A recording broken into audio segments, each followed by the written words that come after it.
Beneath the glitz and glamour of Hollywood's golden age lay secrets more scandalous than any movie script. Some of the era's brightest stars had shockingly dark beginnings, working as prostitutes before finding fame. Whether out of desperation, survival, or exploitation, these hidden pasts were buried deep, until now. Here are 19 Golden Age celebrities who sold more than just dreams before Hollywood came calling. Joan Crawford. Before she became an Academy Award-winning actress and the queen of MGM melodrama, Joan Crawford's early life was a blur of poverty, abuse, and survival tactics. Born Lucille Fay LeSueur, she was raised in a series of boarding houses in low-rent neighborhoods after her father abandoned the family. By her teen years, she was working as a dancer in seedy clubs across the Midwest. But rumors persisted that dancing wasn't her only gig. Crawford was allegedly involved in transactional sex work while hustling for stage and screen opportunities in Kansas City and Chicago. Several biographers and old studio gossip hinted that she was kept by older men who paid for her clothes, room, and travel in exchange for companionship.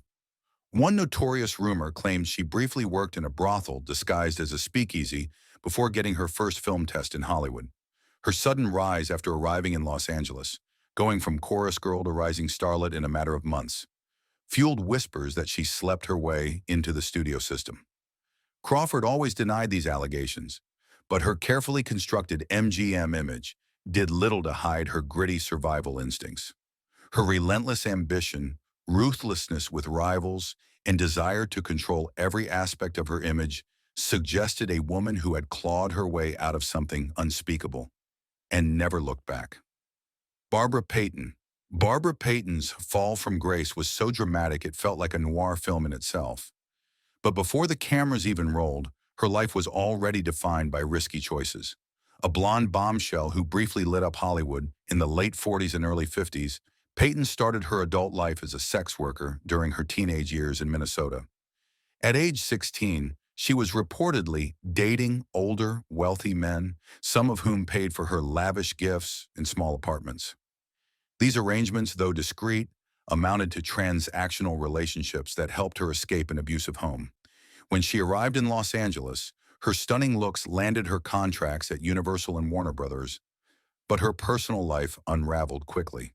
She was soon entangled in one of the most infamous love triangles in Hollywood history, between actor Franchot Tone and tough guy Tom Neal. A violent brawl left Tone hospitalized, and Payton was labeled a scandal magnet. As her film roles dried up, Payton returned to prostitution by the mid-1950s, this time openly, working on Sunset Boulevard and writing a tell-all memoir titled, I Am Not Ashamed. In it, she admitted to turning tricks in back alleys and hotel lobbies to afford alcohol and food. Barbara Payton became one of Hollywood's saddest cautionary tales, a woman who rose from sex work, reached the silver screen, and spiraled tragically back to the streets. Clara Bose. Known as the original It Girl, Clara Bose had a face that defined the Roaring Twenties, but behind her vivacious smile and flapper image was a horrifying backstory of poverty, sexual abuse, and possible forced prostitution. Born into a destitute Brooklyn household, Bose's childhood was marked by physical violence, mental illness, and chronic hunger. Her mother suffered from severe psychosis and allegedly tried to kill her. As a teenager, Clara entered beauty contests and got her big break from a photo submission. Yet some biographers insist she was loaned out by men who promised her entry into Hollywood. There are persistent rumors that in her early career, Clara was passed around studio executives and even participated in stag parties and off-the-books events organized by power brokers in exchange for roles. Although never confirmed, the pattern of abuse she endured strongly suggested coercion. Bose's vulnerability and desperate hunger for love and security made her easy prey.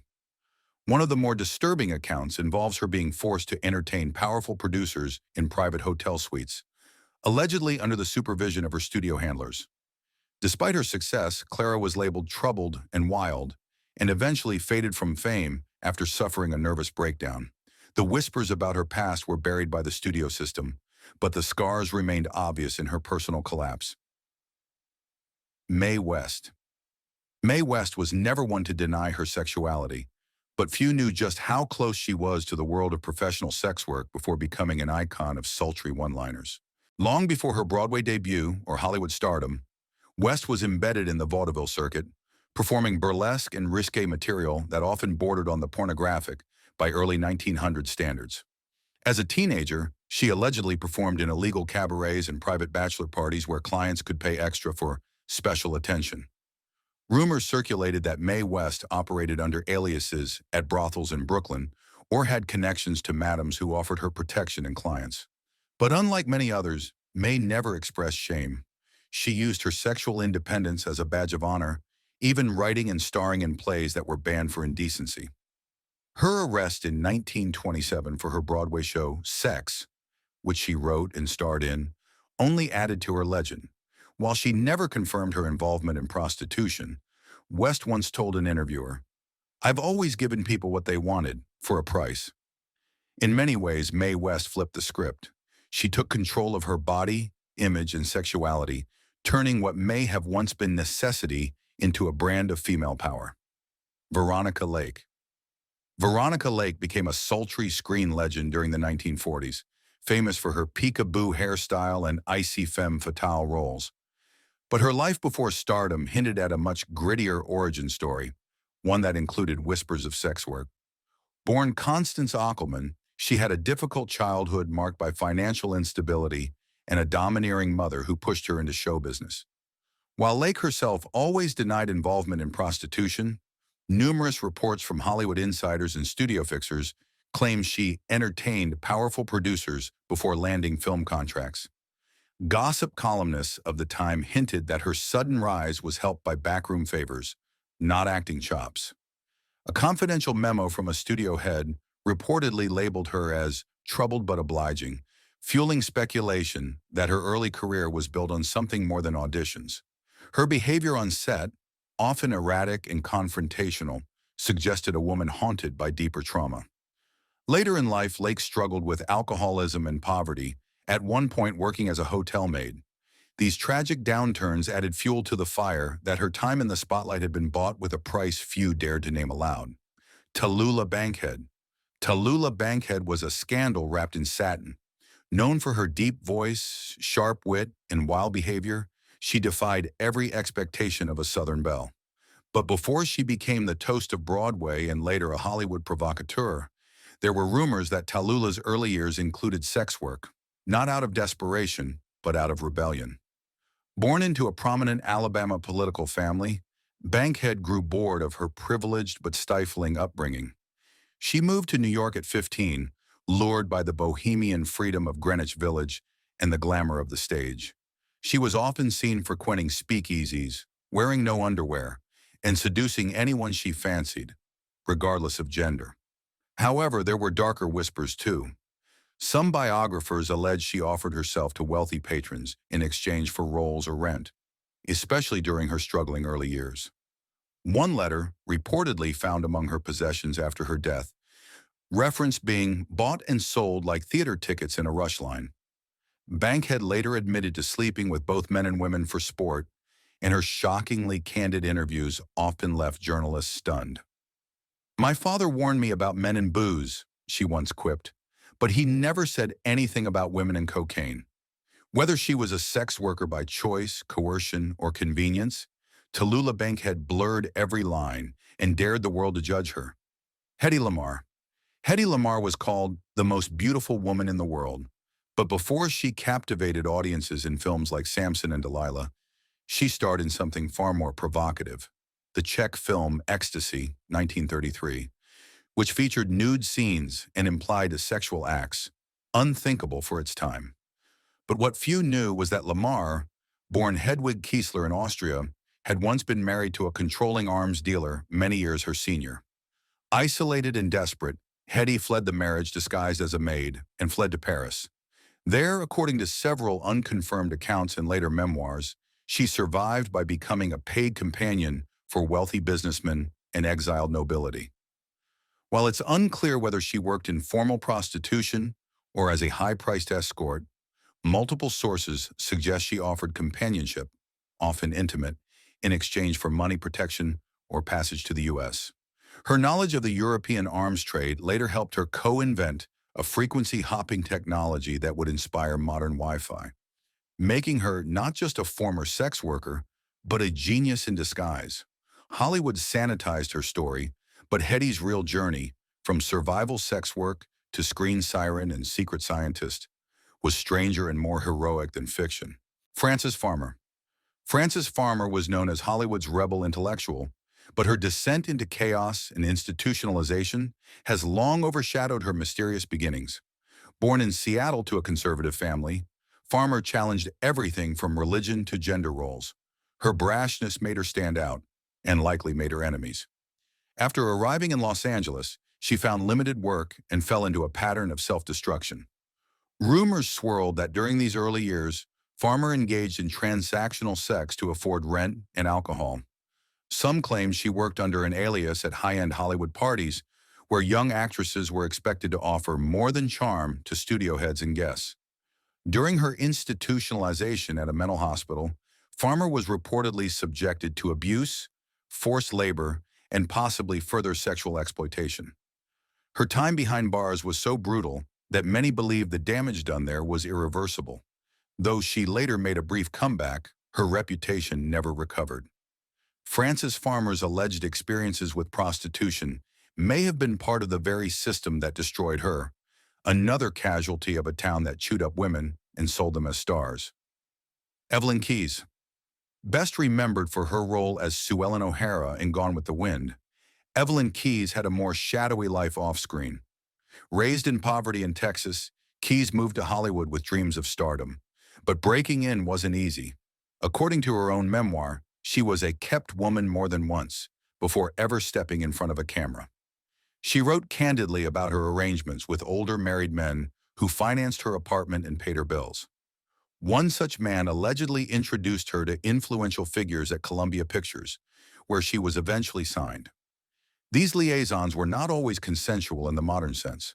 Some were transactional arrangements in which saying no wasn't really an option. Later, when she married director John Huston, their relationship was famously volatile, and she admitted to seeking comfort with other men, including Howard Hughes. While not outright prostitution in the traditional sense, her stories of using intimacy for survival reveal a disturbing pattern of exploitation common in the industry. Evelyn Keys's fame may have sparkled, but it was born in shadows few dared speak of during Hollywood's golden reign. Lupe Veles. Lupe Veles, the fiery Mexican Spitfire of 1930s Hollywood, was beloved for her comedic timing and exotic image, but few knew the real pain behind her sharp laughter. Before coming to Hollywood, Veles lived in Mexico during a time of deep economic and political instability. She danced in nightclubs and allegedly worked in sex houses that catered to both locals and foreign businessmen.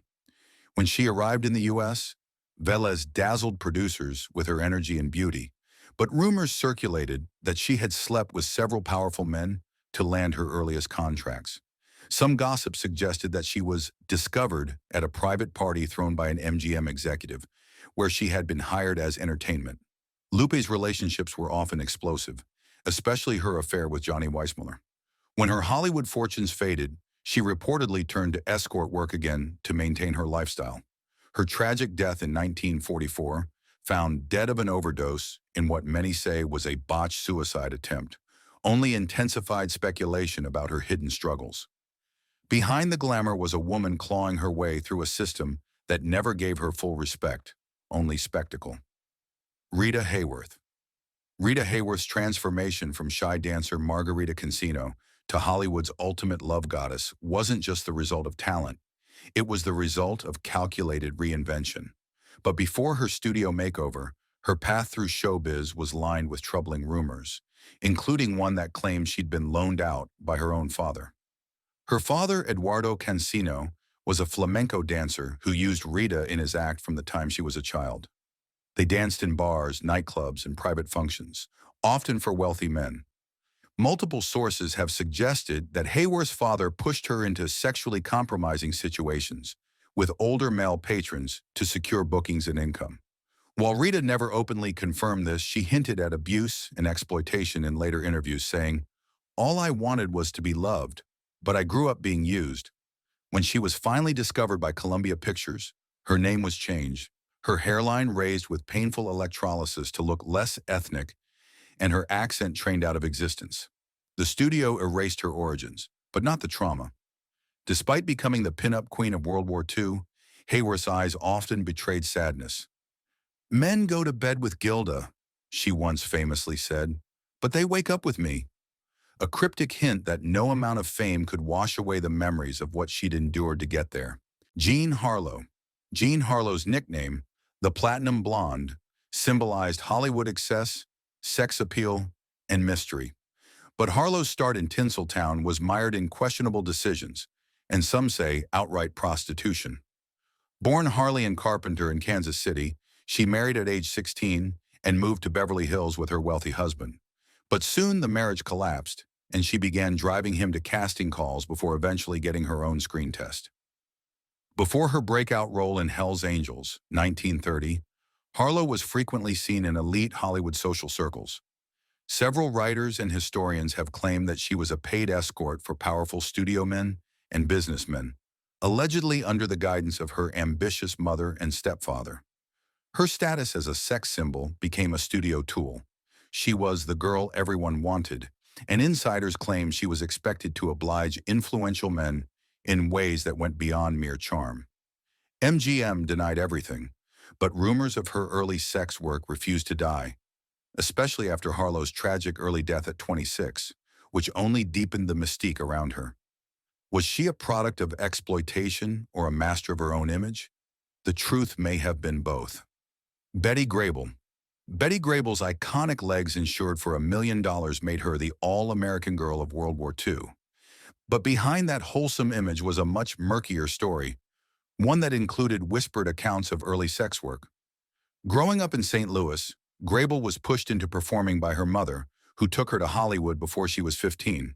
She lied about her age to land gigs, and by her late teens, she was part of the chorus girl circuit, dancing in speakeasies and nightclubs with reputations for serving extra services on the side.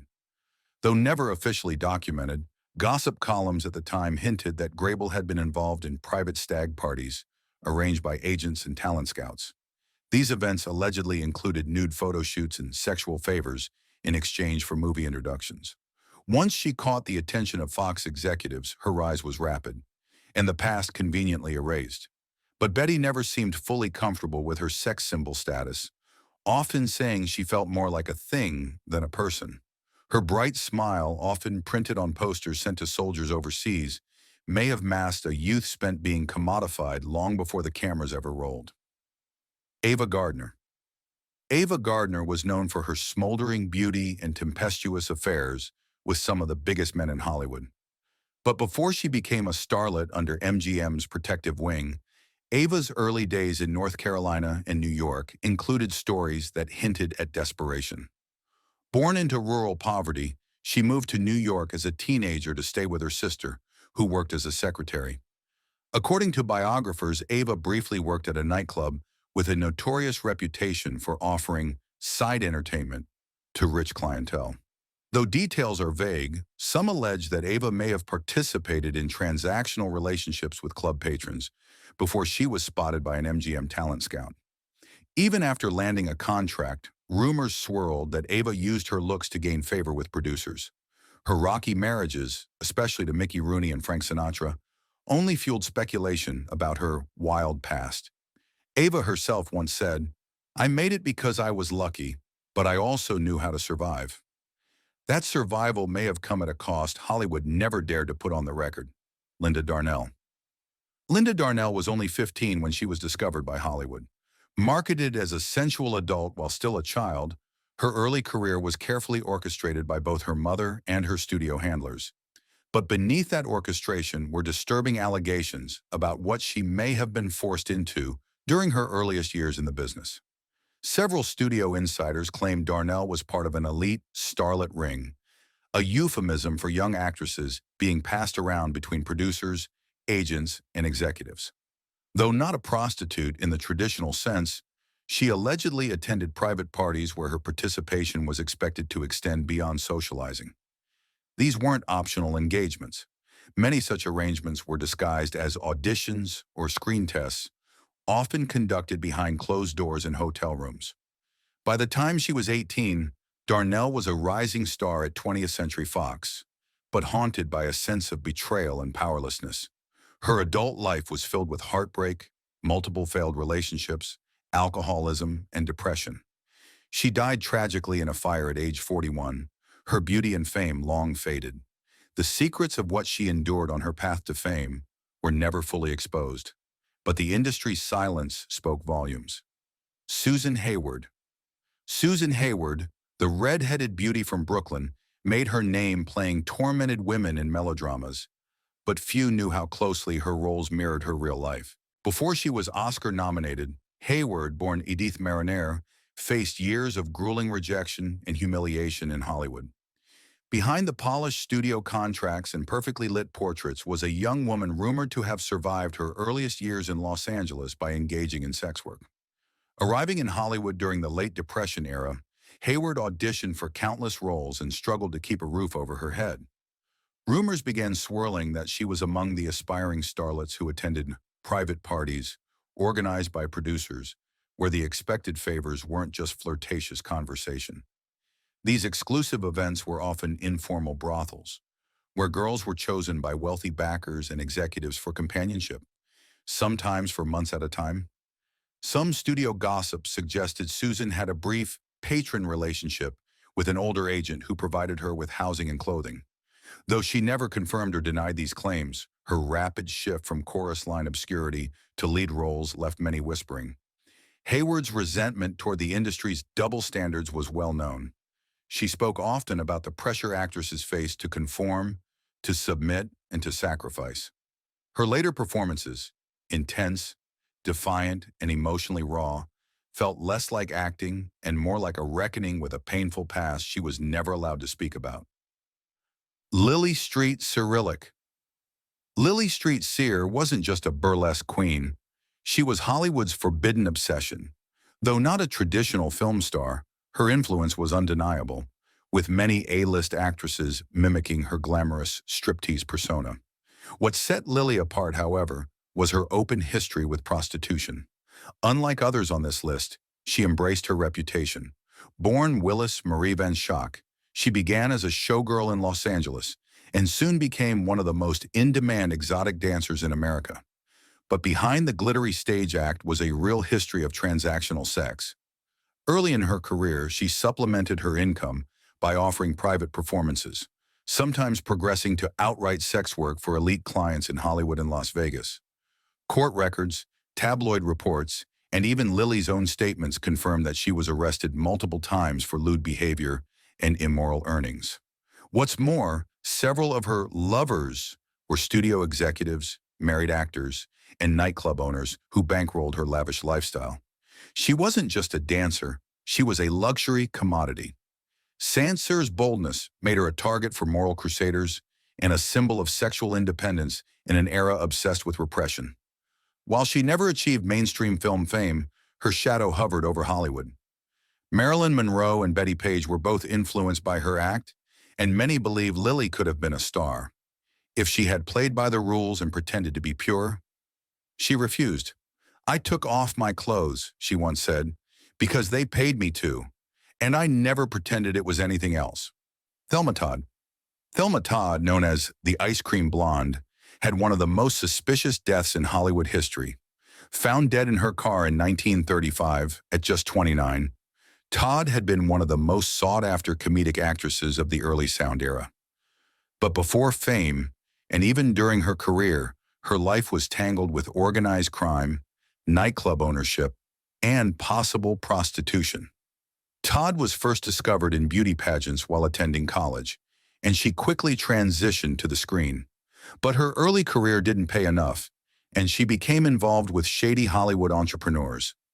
After opening Thelma Todd's Sidewalk Cafe in Pacific Palisades, rumors circulated that the club was more than just a diner. Mobsters allegedly used it as a front for illegal gambling and prostitution. Several Hollywood insiders suggested Thelma's club housed a secret upstairs operation where starlets, including herself, were pressured to entertain powerful men. Her involvement with notorious gangster Lucky Luciano only deepened suspicions. Some believe she resisted being part of his prostitution network, leading to her mysterious death, officially ruled carbon monoxide poisoning, but widely believed to be murder. A grand jury couldn't find enough evidence to convict anyone, but Thelma's glamorous facade never fully masked the danger she navigated. Whether a willing participant or a pawn in a brutal system, her life ended far from the Hollywood dream she once chased. Bessie Love. Bessie Love was a silent film sweetheart with a reputation for wholesomeness, but her early life was anything but innocent. Born in Texas in 1898, she moved to Los Angeles as a teenager and was introduced to the film industry through a connection to pioneering director D.W. Griffith. However, there's evidence to suggest that before becoming a screen regular, Love may have worked as a sex worker in California's underground brothel network. At a time when the industry was still in its infancy, casting couches weren't rumors, they were institutions. Several unconfirmed reports link Bessie to discreet gentlemen's clubs where aspiring actresses were introduced to studio figures, willing to trade roles for sexual favors. Though records are scarce, one long-dismissed autobiography by a former madam claimed that one of Griffith's girls with ringlet curls used to work weekend evenings in her establishment, and the description fits Love eerily well. Once she signed with Vitagraph Studios, her image was scrubbed clean. She became known for playing sweet, naive characters, which only made her past more ironic. As the silent era faded, Bessie's fame dwindled, but she continued working sporadically into the 1980s, never addressing the stories from her youth. Some say Bessie Love's greatest performance was never on screen. It was in hiding the survival decisions she had to make before anyone knew her name. Fame in Hollywood often comes with a carefully crafted lie. These women rose from desperation, survival, and sometimes forced exploitation, but built legacies that still shimmer today. Their pasts, hidden behind bright lights and perfect smiles, reveal the brutal cost of stardom in an industry where nothing was ever truly free.